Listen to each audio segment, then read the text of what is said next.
Mais on a du mal à comprendre pourquoi est-ce que des scientifiques, des études biaiseraient, c'est-à-dire... C'est ça, c'est le grand sujet. C'est le grand sujet que l'on se pose tous, au fond. Vous connaissez ces conférences Chatham House à Londres. Rappelez-nous exactement de quoi il s'agit.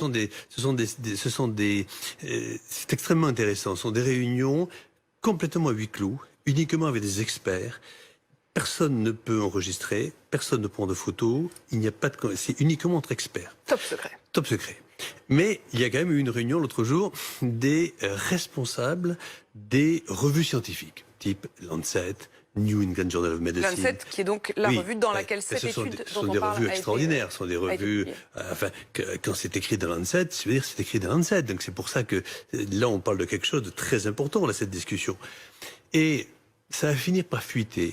Le patron du Lancet, Horton, a dit « Maintenant, on va plus pouvoir, au fond, si ça continue, publier des données de recherche clinique parce que les laboratoires pharmaceutiques, aujourd'hui, sont tellement forts financièrement et arrivent à avoir de telles méthodologies pour nous faire accepter des papiers qui, apparemment, méthodologiquement, sont parfaits, mais qui, au fond, font dire ce qu'ils veulent à cela. C'est très, très grave. Mais ce que vous nous dites est très grave. Ça voudrait dire que ce sont les laboratoires pharmaceutiques qui mettent la pression, une pression y compris financière, j'imagine, sur les résultats scientifiques.